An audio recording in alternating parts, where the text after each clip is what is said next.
Good afternoon everybody, and welcome to this video that I should have made earlier, but I kept putting it off and now I'm to the point where I've got all those to talk about, what I've watched this week and a few other things as well. So I don't like long videos, so I'll try and make this quickly as I can. The three films that I've watched and I don't own is a film called Trap. It's got Josh Hartnett. He's taking his daughter to this pop concert, but he doesn't know that the whole arena is a trap to catch the serial killer called the Butcher.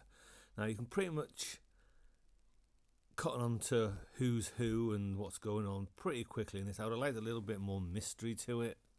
It would have been nice, but yeah, it was alright. I'd like a little bit more action, but it's alright. Then Speak No Evil, also from 2024 with James McAvoy. He is in Italy with his wife and son, meets an American couple who's also there with their young daughter. They get friendly. You can tell he's a bit odd to begin with straight away. When holiday's over, come to our farm, we'll have some fun. They do, and things get out of hand slowly, but you can spot the signs and kind of figure out what's going on. But I did enjoy this one. James McAvoy plays crazy, pretty well. Then I watched The Terrifier, or Terrifier 3, a Christmas film. You got the whole family around, the kids, all the grandkids, and everyone's around. Let's watch a Christmas film. Let's watch Terrifier 3 and watch heads chopped off and limbs chopped off. It's a pile of absolute steaming shit like the first two, but I kind of enjoyed watching Art the Clown be weird and cut people in half and put heads on top of Christmas trees. So it's an awful film, but people like watching gory stuff, and that's it really. So on to the things that I watched that I own.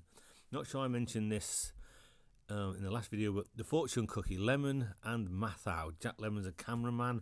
It's an American football game, and a player runs into him. He's got minor injuries, but he's all right. But his brother-in-law, Walter Matthau, says, let's milk this for everything we can. We've got no feeling in our hand. We've got spinal damage and all that kind of stuff. And it just gets crazy from there. Not one of my favourite Jack Lemmon and Walter Matthau films. Possibly the first one they did together. But, I liked it enough. This one I didn't care for, Oblivion. I just found that bland and dull and not much going on, not much interest. So I'll probably get rid of that one. Oblivion, Tom Cruise, looks nice enough. The Earth's gone to shit and there's aliens around. Then this one, which I hadn't seen for a while, The Crazies. A virus hits this little town and they all go apeshit. They go, as it says, crazy. Timothy Olyphant, Radha Mitchell, and someone from the Flash TV show, but I've always liked it. I think the original's dull, and that is slightly less dull and kind of enjoyable. At least it always has been to me. Then, The Creepy Man, Sai. He's a creepy guy, works at a supermarket where they develop photos. He's got an obsession with his family, and it just gets bigger and bigger. He's got all the pictures on the wall. He's a bland man, and just, it's a very good film with a very good performance from Mr. Livewire. All that stripped away, and he's just forgettable. But he's not forgettable because we remember. Is it Sai the movie guy they call him, or the camera guy, something like that, I don't know. But haven't seen it for years. Very good, as is this film. Everyone knows Good, the Bad and the Ugly. A hell of a film, a hell of an epic. Not one of my favourite westerns, at least probably not top 10 westerns. Magnificent Seven, Rio Bravo, High Noon probably, Josie Wales, Unforgiven. But it's one hell of a film with a hell of a soundtrack, great music, everything about it is top notch. You can't deny it. An American Werewolf in London. What I remember of this film is walking in the moors, go to that pub, they get attacked, and that's all I remember it. Then I watch it and I think, oh, I've forgotten everything else that happens afterwards. Whether that's good or whether that's a bad thing, I don't know. But it has got a pretty good transformation, which looks painful as hell. But There you go. Then Glory, a Civil War film, all about the 54th Regiment of Massachusetts. You've got Samuel L. Jackson. No, you haven't. You've got Morgan Freeman, Denzel Washington. Did they do any other films together? But this is a very, very good film with great music, some good battle scenes, and just a lot going on. As is Scent of a Woman, we have blind Lieutenant Colonel, played by Al Pacino. His family hire someone to watch him, look after him while they're away, and he goes off on this big adventure. Some good, some bad. Scene that sticks out is the end scene with a big speech, and when Al Pacino's blind character is driving a Ferrari. Then Cleopatra from 1934, 100 minutes, whereas the 60s version is like 3 days long. And this is Cleopatra, Mark Antony, Julius Caesar, Cecil B. DeMille film, very lavish for the time.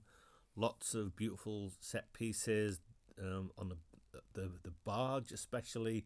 I would prefer to watch this over the Elizabeth Taylor one because I just find that boring as hell.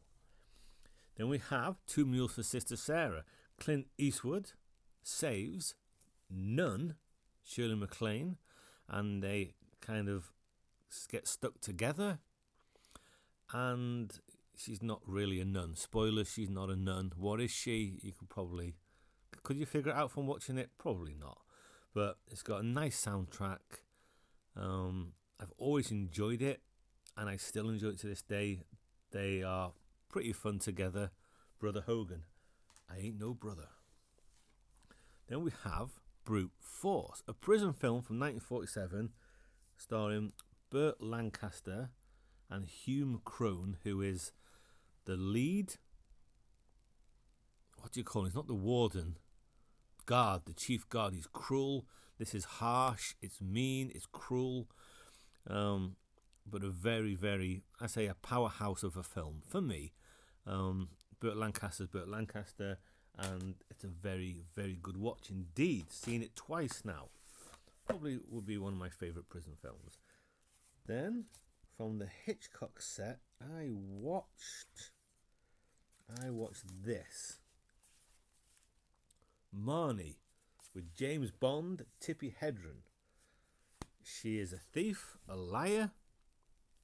She's got an aversion to red, doesn't like stormy nights. And it's not really a film you can say, I enjoy Marnie, that's a fun film. It's not, especially the end when you are told everything that's happened. It's not a nice film,